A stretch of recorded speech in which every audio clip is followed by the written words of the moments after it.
Hay que hacer una primera aclaración para hablar de este tema. Y la primera aclaración es la siguiente. Describir a la modernidad y criticar a la modernidad es criticar y describir un espíritu antes que una época. Es decir, que no entendemos por modernidad un tiempo histórico determinado, sino un espíritu. Esto no quiere decir que la modernidad no se haya dado y que no se dé en un tiempo histórico determinado, pero quiere decir que voy a comprender mejor el problema si comprendo el espíritu independientemente del tiempo histórico en el que se dé. ¿Por qué digo esto? Porque habitualmente los libros de texto, y habitualmente cuando se encara este tema fuera de los libros de texto, se acude a una periodización. Se dice que terminada la Edad Media, comienza la Edad Moderna, lo cual es cierto. Indudablemente hay una transición, y esa transición es el momento histórico en el que la modernidad se consolida. Pero no es del todo cierto, porque hay dolorosos rasgos modernos que aparecen en la Edad Media, en el siglo XIV, por ejemplo, y hay muy buenos y gloriosos rasgos medievales que se conservan con posterioridad en plenos tiempos modernos. Y al mismo tiempo hay rasgos del espíritu moderno que aparecen, por ejemplo, en el siglo VII a.C. Y hay rasgos del espíritu medieval que se proyectan hasta nuestros días en las puertas del siglo XXI. Entonces podemos entender la modernidad diciendo que es una cuestión cronológica, que aparece a partir del siglo XV o a partir del siglo XVI. Está bien, podemos entenderla así, pero es una forma insuficiente de entenderla, y es una forma riesgosa. Insuficiente porque no es solamente cuestión de tiempo, sino cuestión de espíritu. Y riesgosa porque yo puedo quedarme solamente en la localización temporoespacial y creer que la modernidad se reduce a una cuestión de determinado periodo, en determinado tiempo, en determinado espacio, lo cual sería erróneo. Entonces, para poder entender la modernidad, tenemos que preguntarnos cuál es su espíritu y contestarnos esta pregunta: ¿cuál es el espíritu de la modernidad? La charla entonces de esta noche va a consistir en un intento por responder a esta pregunta: ¿cuál es el espíritu de la modernidad? Pero acá aparece otro inconveniente, otro obstáculo, y es que esta pregunta es demasiado grande, es una pregunta demasiado abarcadora, demasiado general, demasiado compleja, y puede llegar a ser demasiado difusa. ¿Cuál es el espíritu de la modernidad? Entonces, para hacer una respuesta práctica, o para intentar responder prácticamente, vamos a dividir esta respuesta en dos partes. Vamos a responder primero cuál es el espíritu del hombre medieval, del hombre moderno, y después cuál es el espíritu de la sociedad moderna. Es decir, dividimos la respuesta en dos partes principales. Tratamos de responder, en primer lugar, al espíritu del hombre moderno, caracterizar al hombre moderno. Y en segundo lugar, caracterizar a la sociedad moderna. Si logramos esquemáticamente entender cuál es el espíritu del hombre moderno y el espíritu de la sociedad moderna, podríamos decir que de algún modo le hemos dado respuesta a la pregunta acerca de cuál es el espíritu de la modernidad. Pero les pido, por favor, que hasta el final de esta charla recuerden la primera aclaración que les he hecho. La modernidad no es tanto una cuestión cronológica, sino una cuestión ontológica, una cuestión del ser, una cuestión del espíritu. ¿Cuáles son las principales características del hombre moderno? La primera gran característica del hombre moderno es la destrucción del sentido de la creaturidad. El hombre medieval, el hombre cristiano, se consideraba a sí mismo una criatura hecha a imagen y semejanza de Dios. Ese hombre sabía que Dios le había regalado la imagen, le había regalado en su propio espíritu, en su propia alma, la impronta, el sello de la divinidad. Y también sabía que la vida consistía en un tránsito de la imagen de Dios a la semejanza con Dios. No semejanza por naturaleza, porque el hombre no puede ser igual a Dios por naturaleza, pero sí una semejanza en el ejercicio de la vida virtuosa. Entonces, todo el sentido de la vida humana, del hombre tradicional, consistía en alcanzar la semejanza con Dios. El hombre moderno lo primero que hace es romper el sentido de la creaturidad, quebrar y divorciar el sentido de la creaturidad. en vez de reconocerse como criatura y en vez de sentirse digno por ser una criatura hecha a imagen y semejanza de Dios, el hombre moderno se va a sentir fundamentalmente una función. Es decir, la criaturidad es reemplazada por la funcionalidad.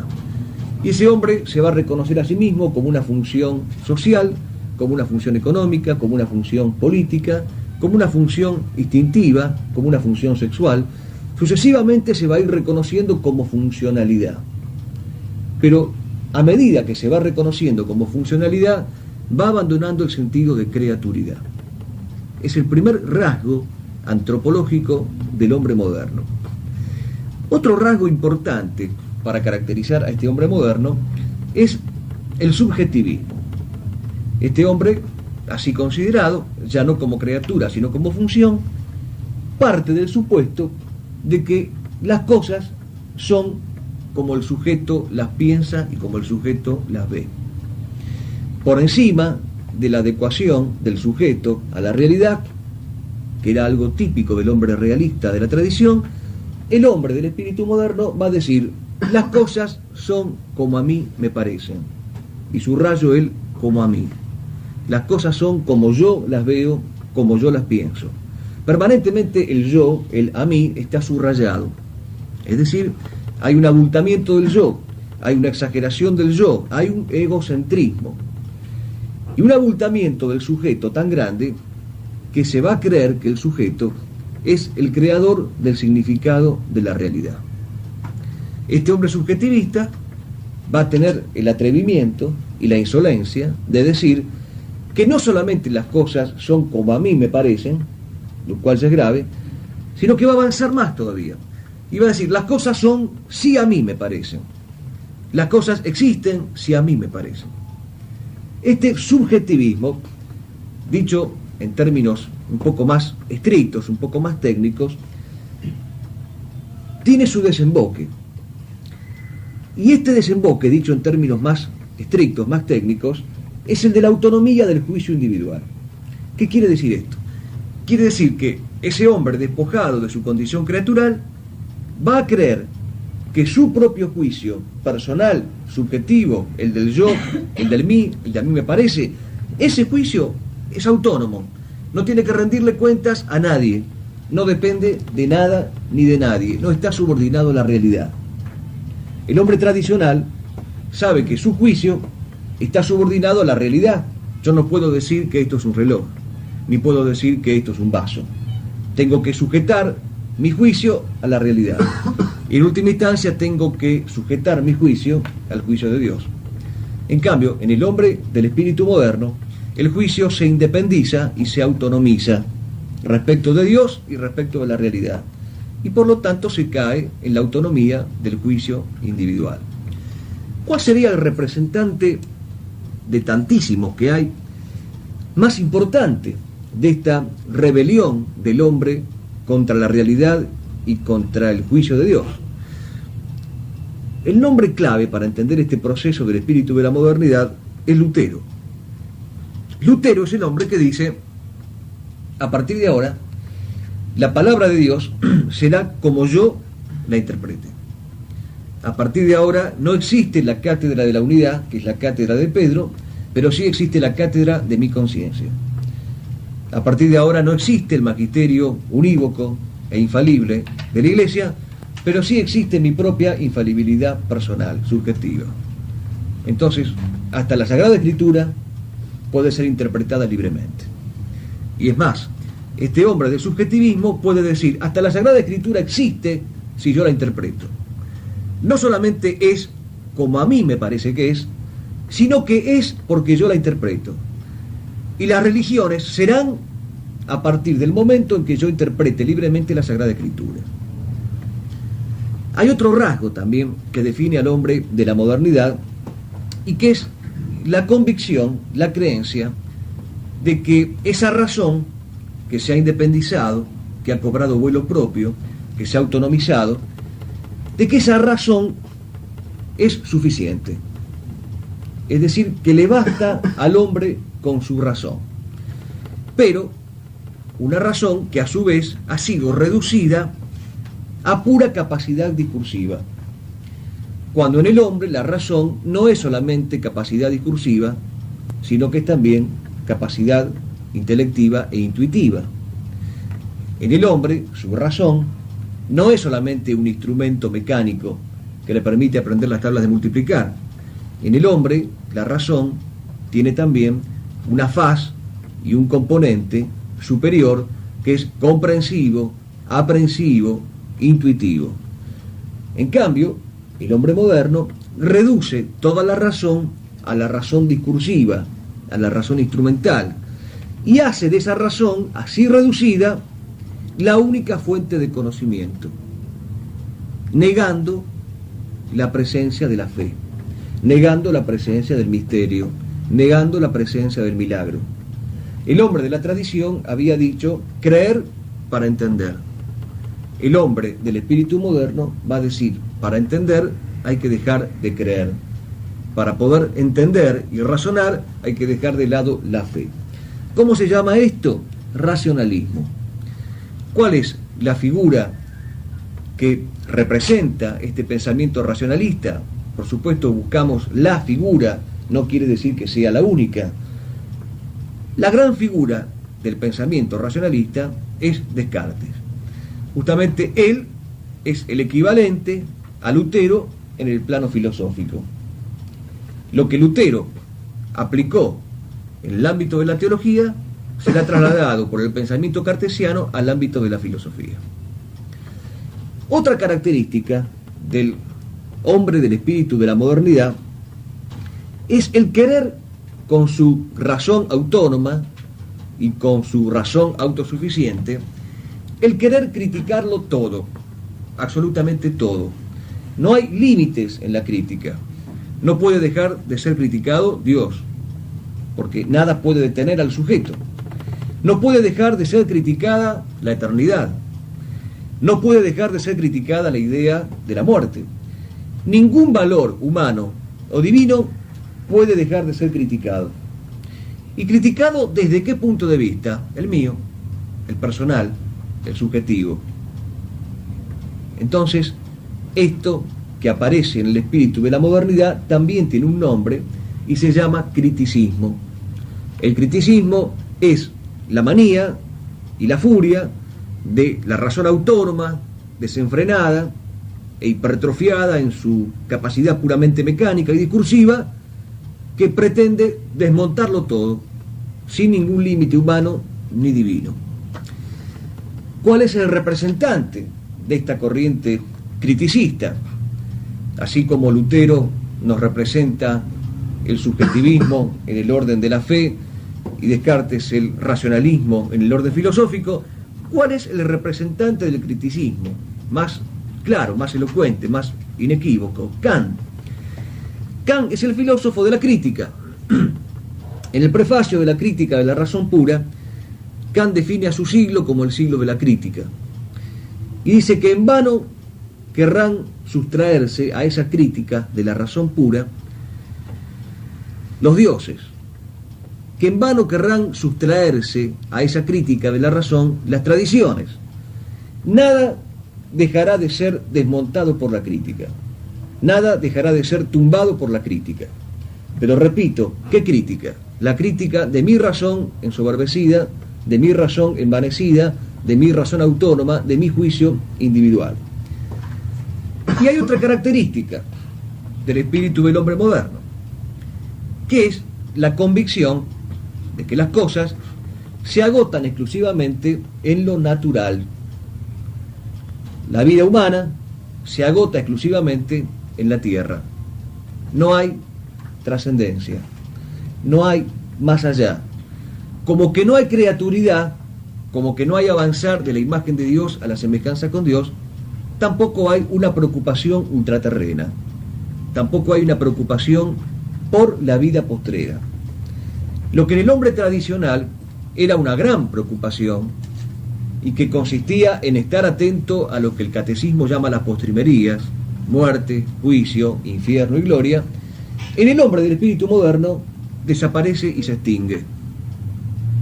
La muerte no quiere ni nombrarla, ni pensar en ella, El lema es el famoso Carpe Diem, goza el momento, disfruta el momento. El juicio de Dios no lo tiene en cuenta para nada, porque Él tiene su propio juicio, que está por encima del juicio de Dios. El infierno no existe, como que el demonio no existe, y la razón no me lo demuestra, y por lo tanto no debo creer en Él. Y la gloria es una promesa vana hecha para compensarnos las miserias terrenas. Por lo tanto no existe la preocupación ni por la muerte, ni por el juicio, ni por el infierno, ni por la gloria. Desaparecen las postrimerías. Este fenómeno, típicamente moderno, tiene un nombre y se llama naturalismo. El otro nombre técnico que tiene este fenómeno del naturalismo es el del inmanentismo. El inmanentismo es, para que se entienda fácilmente, la negación de la trascendencia. Lo contrario de lo inmanente es lo trascendente. El hombre moderno, como niega la trascendencia, es inmanente. Como niega lo sobrenatural o se despreocupa de lo sobrenatural, es naturalista. ¿Cuál sería aquí también el personaje que tipifica de algún modo este naturalismo extremo? Rousseau. Rousseau es el hombre que va a afirmar que no hay en el hombre pecado original, que no hay en el hombre una caída originaria, que no hay en el hombre una culpa heredada y original, que el hombre nace bueno, que el hombre es un buen salvaje, y que la única forma que tiene el hombre de vivir bien, cómodo y tranquilo es imitando a los salvajes de la naturaleza. Pensamiento que va a ser retomado posteriormente por muchos filósofos de similar conducta. Tal vez el más elocuente ha sido Spencer, cuando dijo: la clave del éxito en esta vida es comportarse como un buen animal. Tener una buena digestión, tener un pulso fuerte, son palabras de Spencer, son las garantías para que nosotros vivamos tranquilos y felices.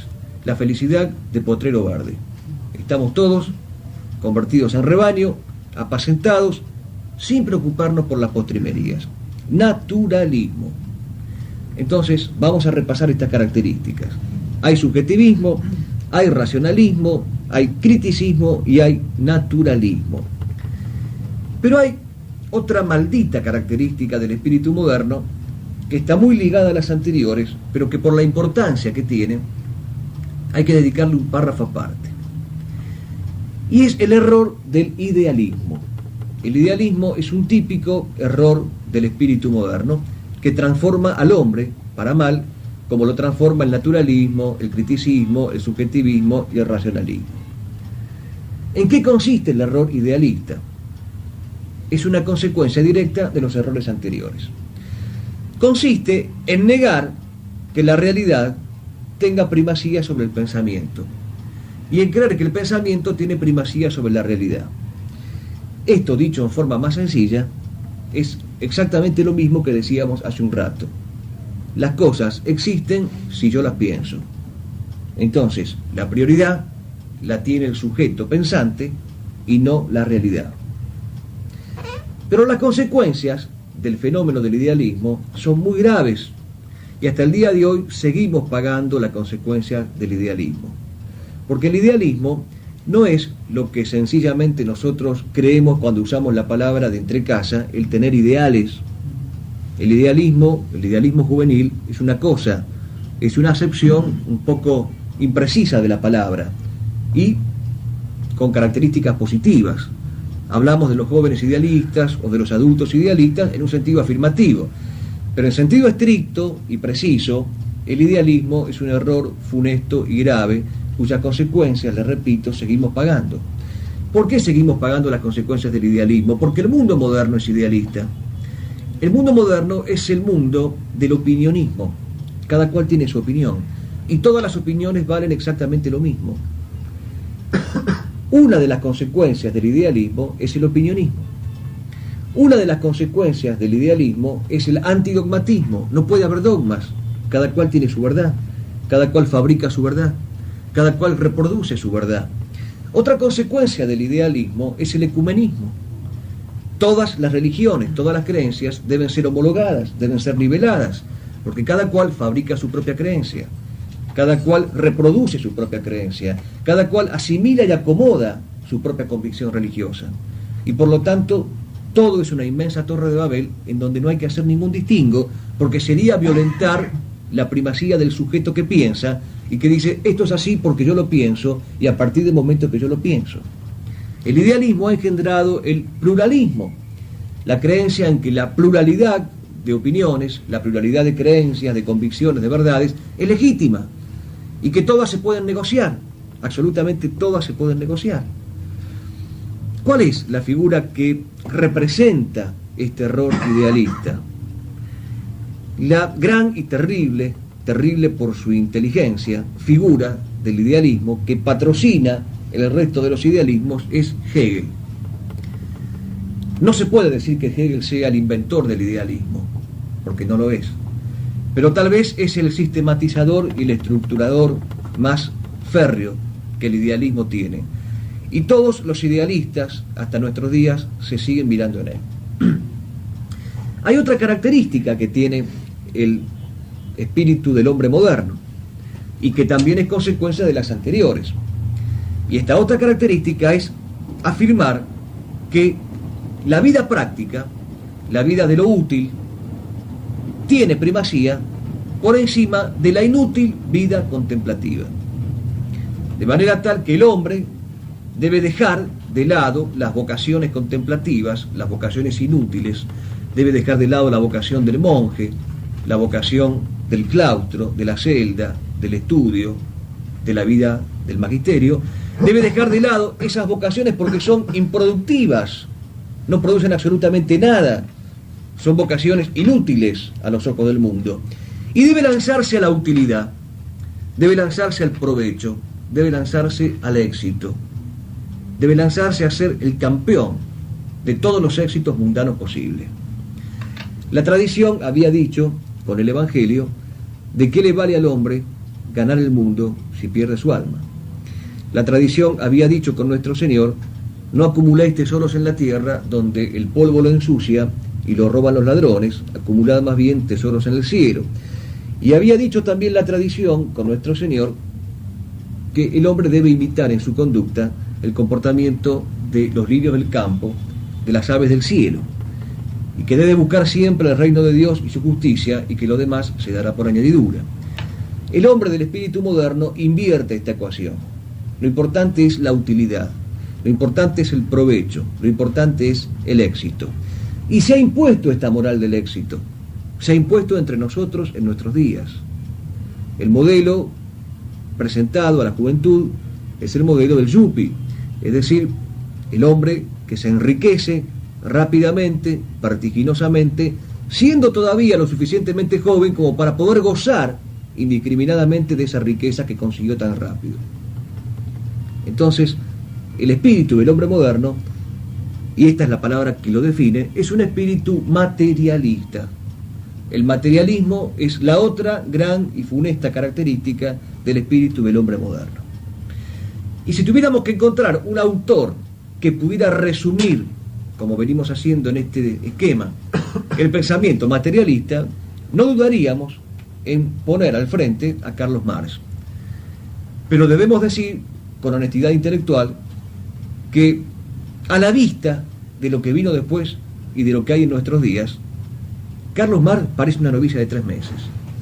Parece una monjita de clausura comparado con los ideólogos del liberalismo, del neoliberalismo y del neomarxismo y del granjismo que vinieron después. Que por lo menos había en Carlos Marx todavía un resto de sentido de la queja frente al mundo burgués. Si bien él nunca tuvo la lucidez ni el coraje de denunciar el motor de la usura, que es el judaísmo internacional, porque él mismo era judío y parte del engranaje del judaísmo internacional y de la masonería, nunca tuvo esa lucidez ni ese coraje, pero por lo menos tuvo un resto al decir que estaba mal la usura. Pero los que vinieron después, neomarxistas, gramscianos, neoliberales, neopositivistas, popperianos, etcétera, etcétera, etcétera, sin vergüenza alguna, sostienen que la moral del éxito es la única moral posible para el disfrute y el goce de los bienes terrenos. El hombre moderno entonces es subjetivista, es racionalista, es criticista, es naturalista, es idealista y es materialista. ¿Hay algún otro rasgo que nos permita caracterizar someramente a este hombre moderno? Yo diría que sí, que hay otro rasgo que tenemos que tener en cuenta. Y es el siguiente. Este hombre moderno, en definitiva, cree que todas las ideas, todos los valores, todos los bienes, todos los conceptos son negociables. Se pueden negociar. Porque en definitiva, no cree que ninguno de esos valores, bienes, convicciones y creencias sea algo absoluto. Todo es efímero, todo es temporario, todo es circunstancial, todo es mudable, todo, y a esto queríamos llegar, es relativo. Todo es relativo. El hombre moderno es relativista. ¿Por qué? Porque no hay ningún valor absoluto por el que valga la pena dar la vida o quitar la vida. No hay ningún bien absoluto al que yo me pueda adherir. Absolutamente todo es mudable, cambiable y revocable. No hay nada que sea irrevocable. La modernidad entonces engendra también este tipo de hombre relativista. El relativismo no tiene, como en los demás casos, un pensador o un filósofo que lo encarne, pero por el contrario se puede decir que el relativismo está implícito y presente en todos estos filósofos que hemos mencionado. Que el relativismo es una especie de común denominador de todo este pensamiento del hombre moderno. Y que por otra parte es como el desenlace natural y obligado, porque ¿qué otra cosa sino un sujeto relativista puede surgir de esa constante actitud subjetivista, racionalista, naturalista, materialista, criticista, etcétera, etcétera? ¿Qué me puede dar esa suma? ¿Qué producto me puede dar sumar esos factores? Un hombre relativista. Un hombre para el cual la única certeza es que no hay certeza. La única certidumbre es que no alimenta ninguna certidumbre. Y aquí viene la tragedia. Aquí se arma el verdadero lío. ¿Cuál es el lío? ¿Cuál es la tragedia? Que ese hombre, así concebido, un buen día descubre que no tiene nada que hacer en la vida. Y que no sabe exactamente lo que tiene que hacer. Y que lo que le han dicho a la mañana, a la tarde ha cambiado. Que lo que era blanco al mediodía, a la noche es gris. Que la patria, el hogar, Dios, la familia, todos los bienes humanos, todos los bienes divinos, son nada más que ficciones, utopías, quimeras, ensoñaciones, divagaciones, posibilidades. Y entonces ese hombre va llegando a una afirmación tremenda, que es la afirmación de que lo único seguro que tiene es la nada, de que lo único firme sobre lo cual puede apoyarse es la nada. ¿Qué le queda? La nada. Todo lo demás es relativo, todo lo demás es mudable, es negociable, es permeable. Puede ser una ficción, un espejismo, una quimera, puede ser pura materia y morirse en tanto materia, puede ser pura inmanencia, pura creación del sujeto, puro ente de razón. ¿Qué le queda? La nada. Y viene la conclusión de esta convicción tremenda. Si todo lo que me queda es la nada, todo lo que existe merece perecer, todo lo que existe merece anonadarse, podría no existir, da lo mismo existir que no existir. Esta característica final y conclusiva del espíritu del hombre moderno es lo que se llama técnicamente nihilismo. Y el nihilismo encuentra en el pensamiento sartreano, de Sartre, encuentra su fisonomía propia. El hombre del pensamiento sartreano es el hombre que está a gusto en la nada, es el hombre que se siente cómodo en la náusea de la nada. Y no estoy inventando los adjetivos, porque es Sartre justamente el autor de un libro que se llama La náusea, en el cual llega a la conclusión de que el nihilismo es la única escapatoria que tiene la existencia para poder superar la angustia de existir. Es algo malo existir, no tenemos ninguna seguridad en nada, entonces ¿a qué me aferro? A la nada, y soy un perfecto nihilista.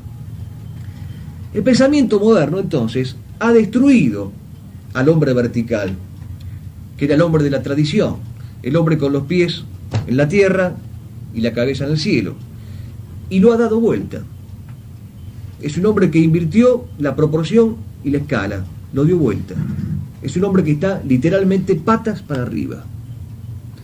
Porque es invertir el orden querido y creado por Dios, caer en subjetivismo, en racionalismo, en criticismo, en naturalismo, etcétera, etcétera, etcétera. Es invertir el orden querido y creado por Dios. Ese orden al cual, de algún modo, la tradición respetaba, predicaba e imprimía a sus hombres. Hay algunas otras características que nos permitirían entender un poquito mejor al hombre del espíritu moderno. Sí, hay muchas más, pero vamos a señalar una media docena más como para que podamos redondear este concepto. Una característica importante del hombre moderno es el desarraigo. ¿Qué quiere decir esto del desarraigo? Que el hombre moderno ha perdido sus raíces, ha perdido sus cimientos, ha perdido la solidez de su base. ¿Qué importancia tiene esto? Nadie puede crecer si no tiene raíces. Nadie tiene la posibilidad de erguirse si no echa raíces en una tierra sólida. Pero, cuidado, que las raíces que el hombre moderno ha perdido no son solamente las raíces físicas, también ha perdido las raíces físicas. Ha perdido las raíces metafísicas, es decir, las raíces espirituales, y se ha convertido, por propia decisión, en un sujeto desarraigado. Hoy también se hace la apología del desarraigo. ¿Qué importancia tiene estar aquí? ¿Qué importancia tiene estar allá? Donde estoy bien, esa es mi patria. Ubi bene, ibi patria. Donde estoy cómodo, donde gano más dinero, donde tengo más alimentación, donde tengo mejor obra social, allí está la patria. Entonces, no tengo inconvenientes en abandonar mi patria. No tengo inconvenientes en traficar mi patria, en olvidarme de ella, en extrañarme de ella. ¿Cuál es el inconveniente? Si donde estoy mejor, así tengo la patria. Donde estoy mejor económicamente, socialmente, donde tengo más estatus, mayores posibilidades profesionales, ahí está mi patria, me voy. El hombre moderno es un ser desarraigado. Y nadie puede vivir sin raíces. Cuando Dios nuestro Señor nos crea, está en el libro del Génesis, le dice a nuestros primeros padres: esta es la tierra que el Señor Dios te da para que la cultives y la guardes. La patria es eso, es la tierra que Dios nos da para que cultivemos y guardemos, para que seamos capaces de enceparnos en ella y de echar raíces y de morir por ella. Pero el hombre moderno, que desoye el mandato divino, no tiene tierra que cultivar y que guardar. Tiene intereses personales y provechos personales. Entonces es un hombre desarraigado. Hay una palabra que define a este hombre, que es la proletarización. Es decir, el hombre se ha proletarizado al desarraigarse. Se ha convertido en un paria. Y aquí está la paradoja. Creen que porque han hecho plata en otros países, son ricos, son millonarios, son inmensamente pobres, no tienen patria. Son proletarios del espíritu y millonarios de la materia. Hay otra característica también que define al hombre moderno, y que es la libertad concebida como fin. Pero para llegar a esta conclusión de que la libertad es el fin, previamente tuvieron que vaciar el concepto de libertad. ¿Cómo han hecho para vaciar el concepto de libertad? Muy fácil. Han hecho de la libertad sinónimo de permisivismo. Libre es aquel que hace lo que la autonomía de su razón le dice. Libre es aquel que, siendo subjetivista, siendo criticista, siendo naturalista, siendo inmanentista, solo se guía por el sujeto que le dice: esto es lo que tenés que hacer y esto es lo que no tenés que hacer, porque te conviene o porque no te conviene. No hay normas superiores. Ese hombre libre, como el falso hombre rico, es un falso hombre libre, porque, como dice el padre Castellani, está agarrotado por dentro. Es decir, no ha podido limar los garrotes de su alma. Al contrario, su alma está encarcelada, su alma está encapsulada, su alma depende de sus pasiones, depende de sus instintos, depende de sus provechos personales, es un hombre que ha caído en la peor de las esclavitudes, que es la esclavitud del que no tiene conciencia que es esclavo. Porque el que tiene conciencia que es esclavo anhela la libertad. Pero el esclavo, que cree que la esclavitud la puede llamar libertad, vive toda la vida esclavizado, creyendo que vive toda la vida libre. Entonces, el hombre moderno es un hombre que ha falsificado la noción de libertad. Y hay otra característica también del hombre moderno, entre tantas que podemos nombrar, que es el pacifismo. Este hombre así concebido no quiere saber nada con que le arrebaten su comodidad, no quiere saber nada con que le quiten el apoltronamiento y la modorra, no quiere saber nada con nadie que le interrumpa la siesta, no quiere saber nada con nadie que le proponga un esfuerzo, una tensión, un sobresalto. Todo lo que sea disputa, todo lo que sea controversia, todo lo que sea conflicto, todo lo que sea guerra, todo lo que sea pelea, huele a feo, huele a malo. Y por lo tanto hay que dejarlo de lado. Y viene la paradoja. Viene la paradoja. Ese hombre pacifista, capaz de renunciar a la defensa de lo más sagrado, de los valores más altos y más empinados, es el hombre que muere y mata en una cancha de fútbol. Literalmente, muere y mata en una cancha de fútbol. Es decir, es el hombre que, después de haber vaciado y pervertido el sentido de su libertad, vacía y pervierte el sentido de su agonía, vacía y pervierte el sentido de su lucha, de su épica, de su controversia. Es capaz de hacerse matar o de matar a otro por la defensa de un equipo futbolístico, y es capaz de renunciar al derramamiento de la propia sangre en defensa de la patria. Es capaz de permanecer de brazos cruzados, inmutable si alguien delante de él blasfema, y es capaz de trompearse si alguien delante de él le falta respeto al jugador de turno o habla mal del equipo de turno.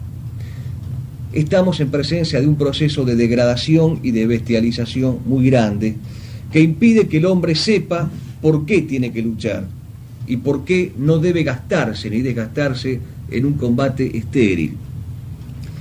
Hay otra característica de este hombre moderno y que también vale la pena comentarla, y que es el antijerarquismo.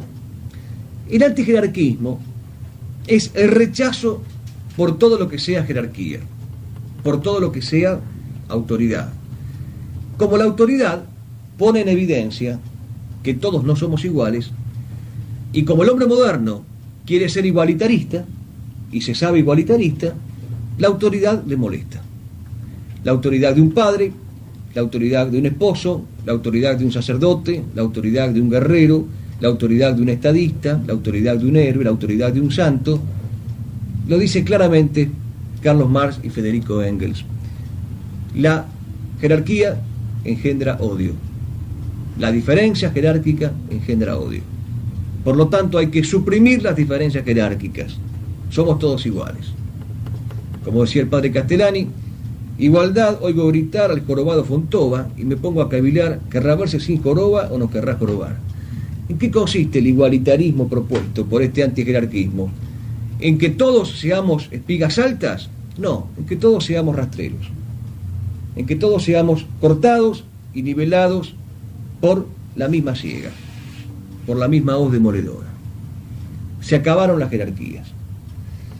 Por eso, hasta el mismísimo Nietzsche, que era un hombre que tenía intuiciones brillantes, pese a sus errores, decía, solamente el noble pide jerarquía, pide exigencia, pide rigor.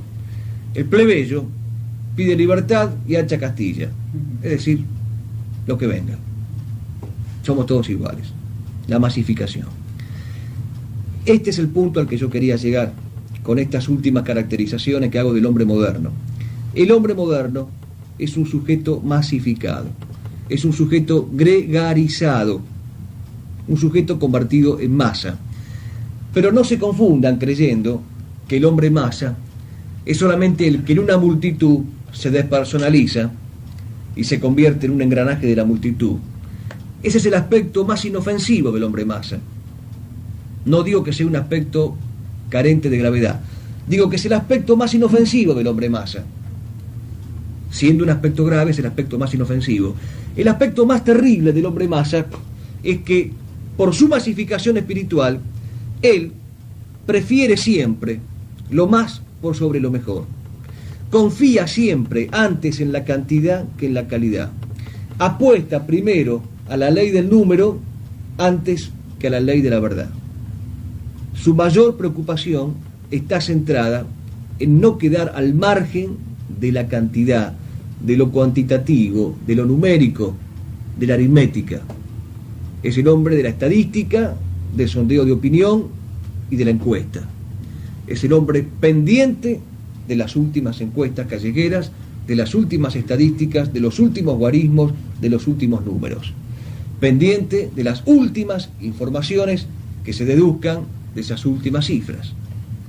Entonces, no solamente es un hombre que se despersonaliza porque se confunde con la multitud, sino que es el hombre que cada vez que elige en función de la cantidad. Estas son las principales características del hombre moderno. No son las únicas, pero son las más importantes.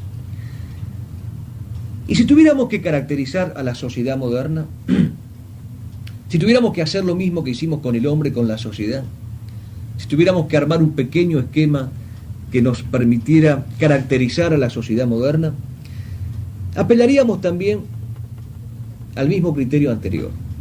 Buscaríamos una serie de rasgos para poder caracterizarla. Y concretamente, para ser prácticos, 10 rasgos. Es decir, una especie de decálogo del espíritu moderno de la sociedad. ¿Cuál es el primer síntoma de la sociedad moderna? Hablo del orden público ya, no del orden privado, del orden de lo social y no del orden de la privacidad. El primer rasgo es que la política, es decir, lo público, no tiene absolutamente nada que ver con la moral. El político es el hombre que para hacer carrera en política debe olvidarse de la subordinación de la política a la moral.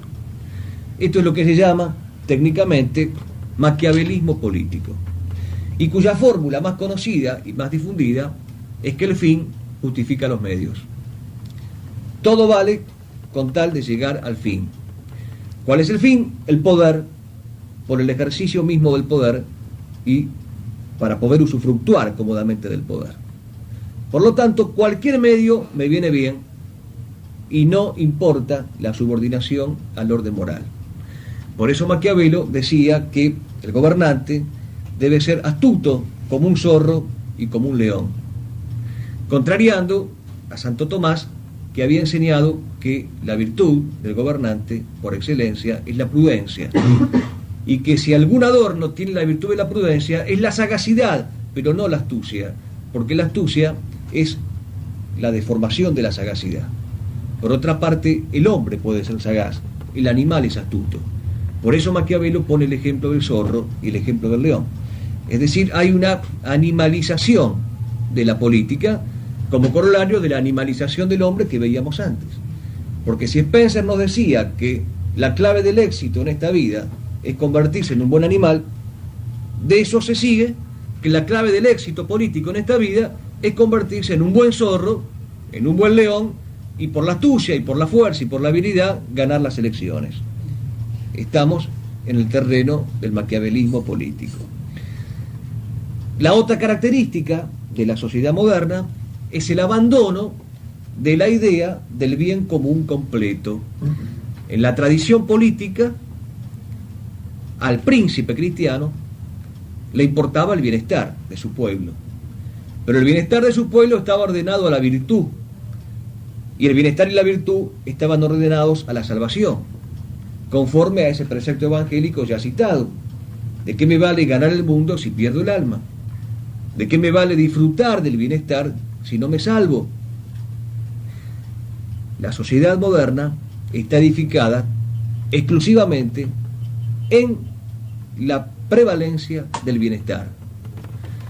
Hay que lograr hombres llenos, satisfechos, placenteros, con una gran cantidad de artefactos que lo rodeen para que pueda vivir cómodamente.